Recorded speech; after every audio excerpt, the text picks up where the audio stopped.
Assalamualaikum warahmatullahi wabarakatuh. Bismillah walhamdulillah wassalatu wassalamu ala rasulillah Sayyidina Muhammad ibn Abdullah wa ala alihi wa sahbihi wa mawalah amma ba'du. Pertama-tama marilah kita panjatkan puji serta syukur kita kehadirat Allah subhanahu wa ta'ala, yang mana pada kesempatan hari ini kita masih diberikan nikmat sehat wal afiat, nikmat panjang umur, terlebih-lebih nikmat Islam, nikmat iman, sehingga kita dapat belajar pada kesempatan hari ini. Salawat seiring salam tak lupa kita sampaikan kepada baginda alam Nabi besar Muhammad sallallahu alaihi wasallam, atas para keluarganya, para sahabatnya, dan mudah-mudahan kita semuanya dimasukkan ke dalam golongan umat baginda Nabi Muhammad sallallahu alaihi wasallam. Amin ya Allah ya rabbal alamin. Oke, siapa yang tidak masuk hari ini, mudah-mudahan masuk semua ya. Amin ya Allah ya Rabbal. Oke, pada kesempatan hari ini kita akan membahas tentang Khalifah Utsman bin Affan. Nah, Utsman bin Affan ini mempunyai biografi. Nama lengkap beliau Utsman bin Affan bin Al-As bin Umayyah. Kenapa bin Umayyah? Karena beliau itu adalah keturunan dari Bani Umayyah. Nah, dalam Bani Umayyah beliau itu adalah seseorang yang sangat kaya raya. Tapi beliau tidak sombong. Beliau mempunyai sifat yang sangat dermawan. Buktinya apa?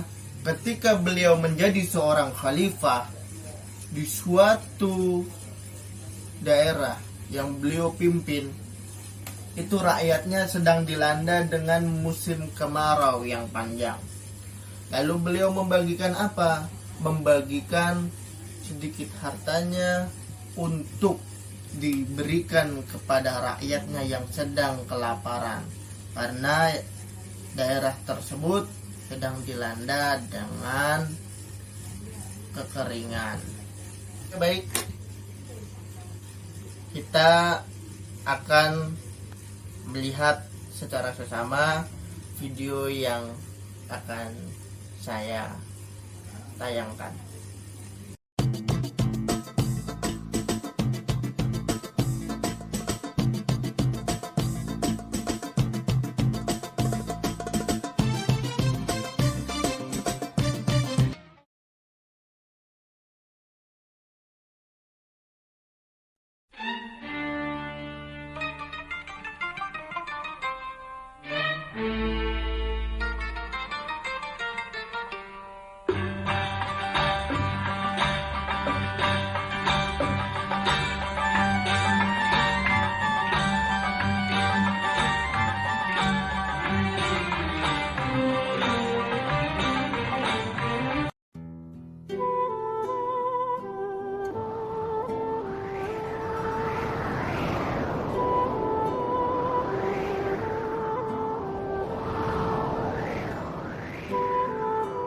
Di suatu hari, umat muslim sudah sangat kelaparan dan kehausan karena sedang dilanda musim, yaitu kemarau berkepanjangan. Sudah berbulan-bulan lamanya tak kunjung hujan, sehingga tanah dan pepohonan menjadi tandus dan mati.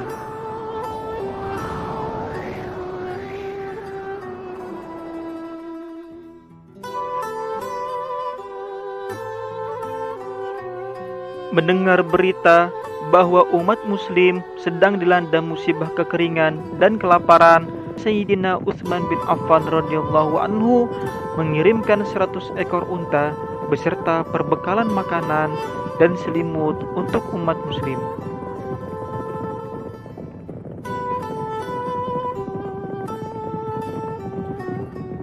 Beberapa sahabat mencoba membalas kebaikan Sayyidina Utsman bin Affan radhiyallahu anhu untuk menggantikan hartanya. Namun Sayyidina Utsman bin Affan radhiyallahu anhu menolak karena tahu mereka lebih membutuhkan, dan Sayyidina Utsman bin Affan radhiyallahu anhu yakin bahwa hartanya akan dibalas oleh Allah Subhanahu wa taala 10 kali lipat. Oke, baik. Setelah kita lihat video yang ditayangkan tadi, bahwasanya Khalifah Utsman bin Affan mempunyai sifat yang sangat dermawan. Salah satu kriteria yang dianggap oleh Allah Subhanahu wa taala sebagai orang yang bertakwa ialah dia yang selalu mendermakan hartanya. Sehingga di dalam Al-Qur'an disebutkan dalam Quran surat At-Taghabun yang berbunyi, A'udzu billahi minasy syaithanir rajim. Bismillahirrahmanirrahim. Fattaqullaha wastata'tum wasma'u wa'ati'u wa anfiqu khairan li anfusikum wa man yuqa syuhha nafsihi fa ulaika humul muflihun. Yang artinya, maka bertakwalah kamu kepada Allah Subhanahu wa taala menurut kesanggupanmu, dan dengarlah serta taatlah, dan infakkanlah harta yang baik untuk dirimu, dan barang siapa dijaga dirinya dari kekikiran, mereka itulah orang-orang yang beruntung. Quran surat At-Taghabun ayat 16. Itulah tadi ayat Quran surat At-Taghabun ayat 12 yang menjelaskan tentang sifat dermawan. Ketika menjadi Khalifah Utsman bin Affan itu dipilih melalui hasil musyawarah dan dipilih oleh petinggi muslim. Sebab sebelum wafatnya Khalifah Umar bin Khattab, memerintahkan dibentuknya Majelis Syura yang beranggotakan 6 orang. Mereka adalah Ali bin Abi Thalib, Utsman bin Affan, Sa'ad bin Abi Waqqas, Abdurrahman bin Auf, Jubair bin Awam, dan Thalhah bin Ubaidillah. Tugas tim ini adalah menentukan orang yang layak menjadi khalifah jika Umar telah meninggal. Setelah Umar wafat, terjadilah perdebatan yang cukup lama dan akhirnya penentuan khalifah dilakukan melalui pemungutan suara terbanyak. Saat itu suara kaum muslimin terbagi dua, yakni untuk Ali dan Utsman. Ali bin Abi Thalib sendiri beserta Sa'ad dan Jubair bin Awam memilih Utsman bin Affan. Akhirnya yang lain pun mengikuti mereka. Utsman bin Affan pun menjadi khalifah pengganti Umar bin Khattab. Peristiwa tersebut terjadi pada tahun 23 Hijriah atau 644 Masehi. Oke, baik, selanjutnya yang kedua itu ada prestasi besar. Prestasi besar itu ada 4. Yang pertama adalah pembebasan dan perluasan wilayah. Pada periode ini, seluruh Khurasan berhasil ditaklukkan. Demikian pula Afrika sampai Andalusia. Negeri-negeri Khurasan ditaklukkan pada tahun ke-30 Hijriah, sehingga banyak terkumpul infak, penghasilan, dan harta dari berbagai penjuru. Allah Subhanahu wa taala memberikan karunia yang melimpah dari semua negeri kepada kaum muslimin. Pada tahun 32 Hijriah, Abbas bin Abdul Muthalib, Abdurrahman bin Auf, Abdullah bin Mas'ud, dan Abu Darda wafat. Orang-orang yang pernah menjabat sebagai hakim di negeri Syam sampai saat itu ialah Muawiyah bin Abu Sufyan, Abu Dzar bin Jundab bin Junadah al-Ghifari, dan Zaid bin Abdullah. Pada tahun ke-33 Hijriah, Abdullah bin Mas'ud bin Abu Sarh menyerbu Habasyah. Nah, selanjutnya ini ada pembukuan Al-Quran. Mushaf yang telah dikodifikasi di zaman Abu Bakar As-Siddiq ada di tangan Umar bin Khattab, lalu berpindah kepada Hafsah.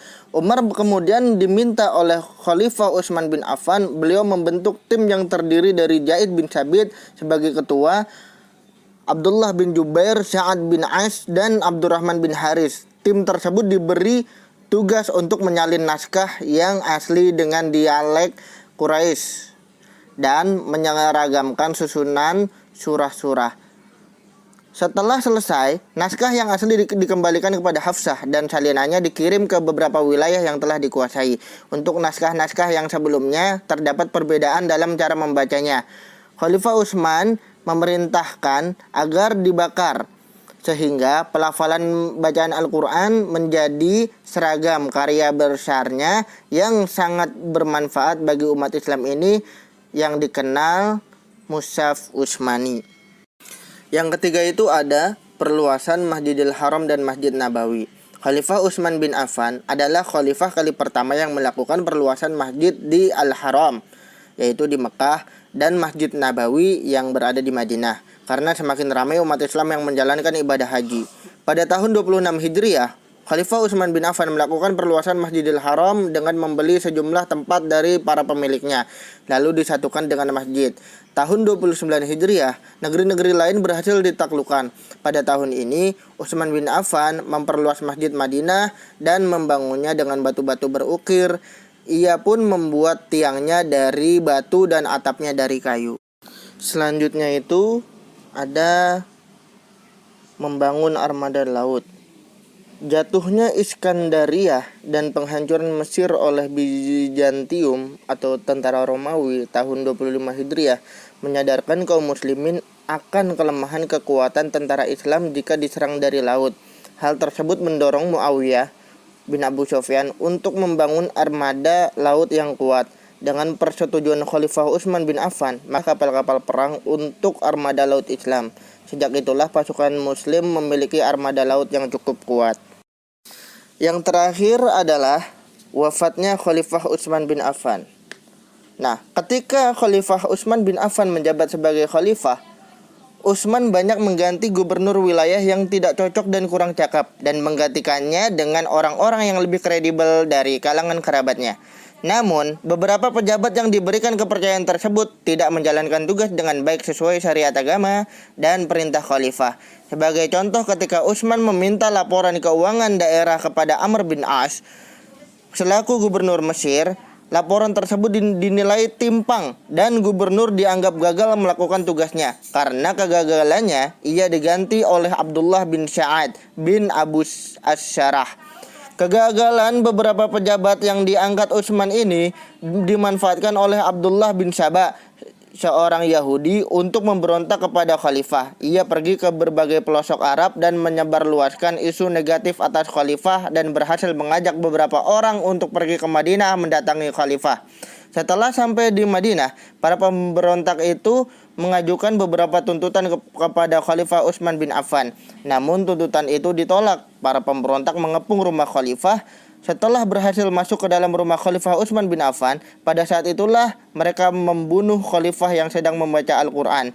Peristiwa tersebut terjadi pada tanggal 8 Zulhijjah tahun 35 Hijriah. Utsman bin Affan mati syahid pada usia 82 tahun. Itu dia pembahasan tentang Khalifah Utsman bin Affan. Nah, demikianlah yang dapat Bapak sampaikan. Mari kita tutup dengan doa.